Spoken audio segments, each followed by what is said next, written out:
Purdy was great today. And I would like to say one other thing. We're there at camp, we watch camp, we report back from camp, but several of the things that we report on don't really illustrate true game football. We're giving you stats on completion percentage, but we're not telling you where those passes are going. Today, Trey Lance completed 100% of his passes, and none of them went more than 3 or 4 yards past the line of scrimmage. And what I've seen in this camp repeatedly is that Brandon Allen, Sam Darnold, and Trey Lance look like they're playing in camp to boost their completion percentage. They don't let it rip. They don't go down the field. Purdy is the only guy that I see consistently throwing the ball more than 10 yards down the field all summer. And today was another example of that. I'm going to push back a little bit on that one, for at least for the 5 days I was there, right? And I wasn't there for the other stuff, so I'm not going to tell you what you did and didn't see. But Sam Darnold, there was a day, and I agree with your assessment, by the way, that he took a lot few of times shots down the field. A few. No. I just want to say this.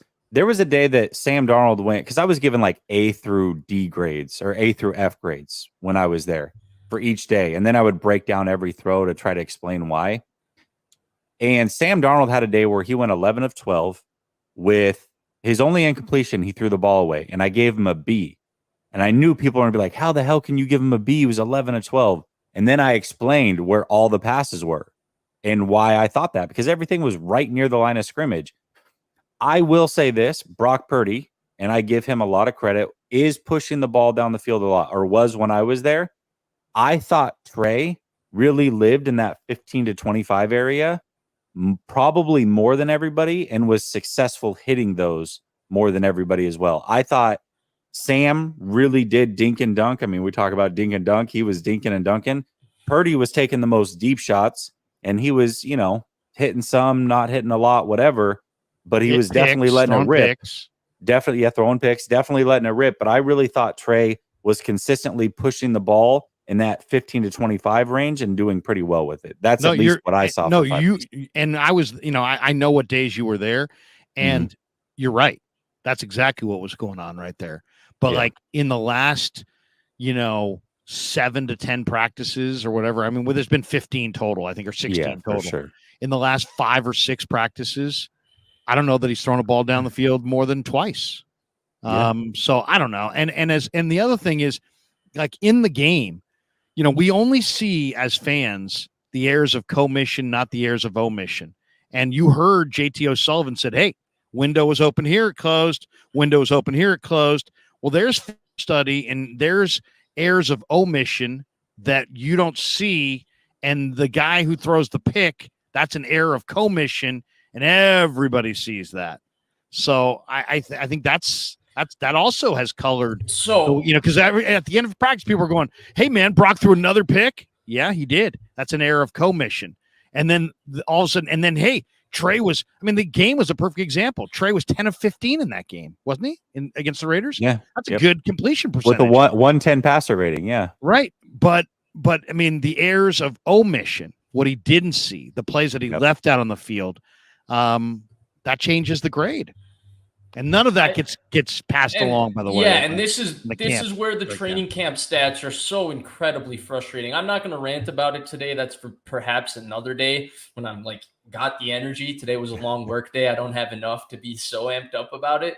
But it's unbelievable to me, right? Because in practice, right, if the quarterback turns down a throw, you're not really seeing if he turns down a throw. And if that play in a game would result in a sack in practice, it's like the guy comes around him, he gets to get out of the pocket, extend the play, he might get a completion. Everybody will report it as a 1-for-1, but the coach might be charting that play and put it as a negative play for the quarterback. And this is where the context gets lost.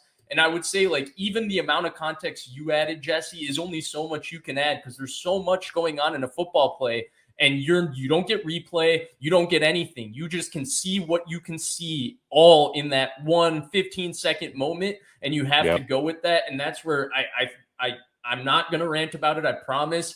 But this interception rate, counting the interceptions, correlating practice interception rate based on interceptions you counted in practice to a real game interception rate. We have taken this to an obnoxious level. I think we're going to be like Brad Graham was joking with me on Twitter, but like I 100% think he's like, it's serious. Like the way people follow practice stats, we're going to play fantasy football for football practice very soon. Like football scrimmages are literally going to be games for us. We're going to start betting on scrimmages, betting on like, dude, put Scott Tolzien back in the league. Like I'm putting all my money on Scott Tolzien in practice. Are you kidding me? The guy Dante Whitner called Baby Breeze. Hey, I'll say this: when I was in the Canadian League, there was a coach who said to me, "Larry, put that motherfucking pen away." I was jotting down notes. He's like, "Larry, put that motherfucking pen away." And I said, "Coach, what do you mean? I want to make some notes for the." He's like, "The film will tell us after the practice. We will go watch the film." And so it's like he wouldn't let me write during practice. And you know what? When you are writing during practice, you are doing this. Mm-hmm. And every time you look down, you're missing the context of what's going on out there. And so I've been doing it because everybody's doing it. And I feel like, hey, man, I got to come up with some stats. And I don't want to just go to Grant's, channel, steal his stats, or go to Lombardi's Twitter and steal his stats. So I want to keep my own stats. But you know what? It's against all my better judgment. Yeah, it definitely is an interesting situation out there for sure. Kless says, man, what a power trio. Almost as good as Rush. Larry should get that one. Has the O-line improved at all since the beginning of camp? The O-line is fine. The backup O-line is hurting. We're going to talk about that. Let's not get too in-depth with it. I've got it as a topic for sure.